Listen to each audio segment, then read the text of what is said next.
อูรเบิ้งเบิ้งทรงมันสิคือบ่ปักหามึงหลักฐานไว้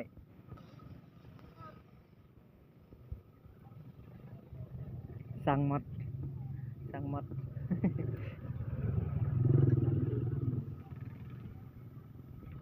เปลี่ยนอยู่หันเลยเบิ่งเทือกอะเจ้าของมันบ่มักเนาะ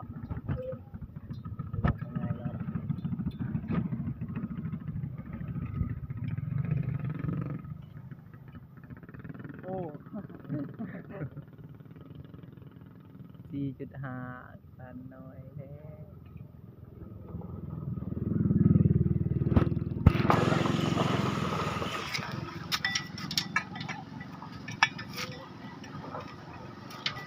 หยุดบังฮานี่สร้างไว้ไปรถเลยด่านเนี่ยเหตุโดดสะพาน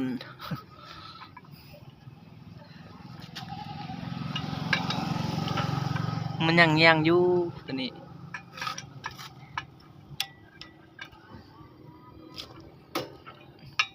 สั่งหมดบริสี4.5พ่อเบิ้งลองใส่สะพานเบิ้ง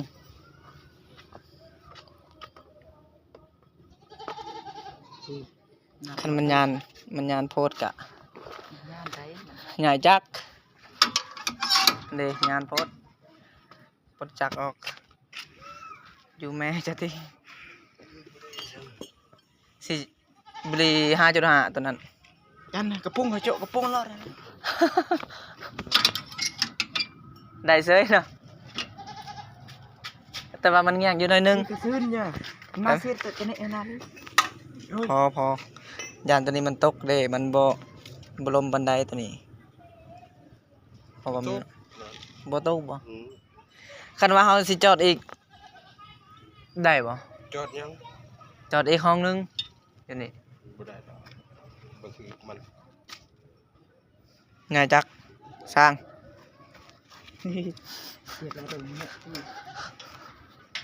สร้างไทย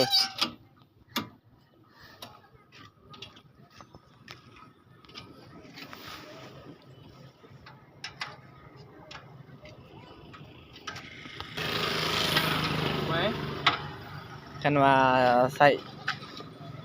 75ในนอกประมาณ72ทอนซื่อๆเด้อ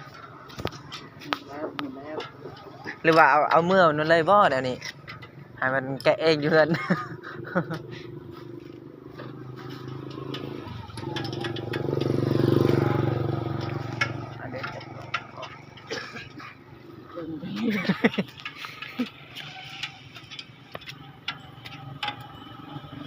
ทอนđạn như này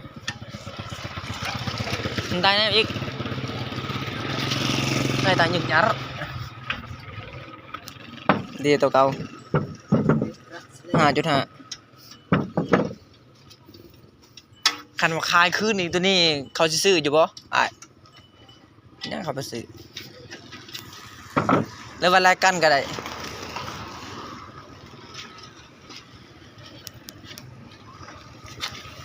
เด้เบิ่งทรงมันคือเนี่ยจากน้อยนึงแต่ว่าสะพานมันยานเนาะง่ายต่อไหมไอ้หน้ากระจุดเบรกตีบักฮานี่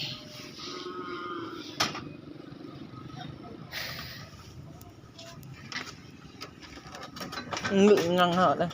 vô tập na tập na nọ em đòi này có ở lần nọ này chứ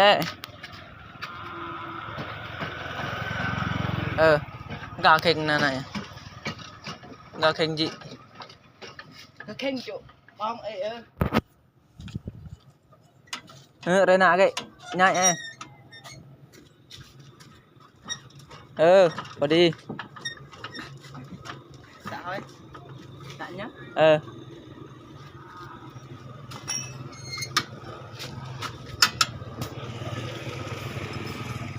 đi cái nào cái tiền buồn em đây này จะเสียน่ะ ด่านเนี้ย ด่าเนี่ยเลย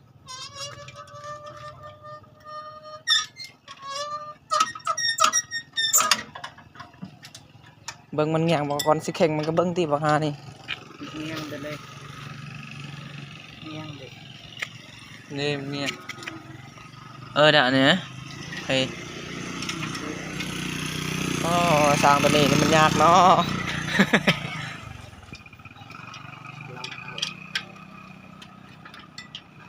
đi từ cái che đấy นั่นตัวนี้ก่อน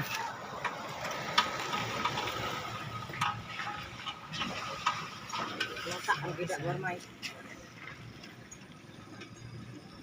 ยางตัวนี้มันหลุดแปะอันนี้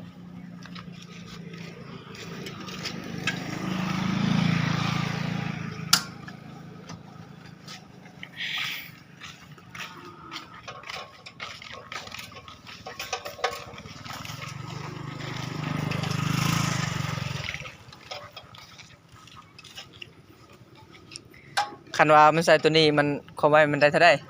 ประมาณเอา ก็เลยผมไปจับผมเคยนี่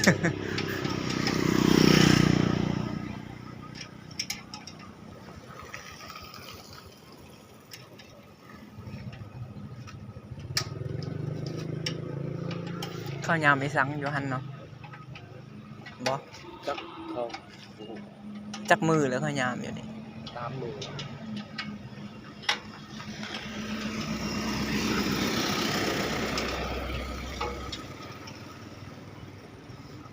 มาหันอยู่แห้งตะโกจักอย่างเนาะนี่ความใหญ่เป็นจนได้เกือบสิได้2 นิ้วเว้ย ตัวนั้นมัน 5.5 เด้ตัวนี้มัน 4.5 มันก็นิ้วนึง một ngàn cho nó tiếp chân มึงอะไรติด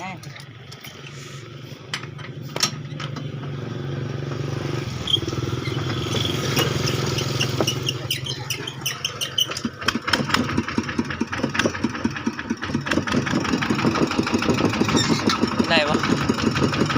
โอเคโคตรลองเบิ่งมันไปบ่โอ้ไปมันไป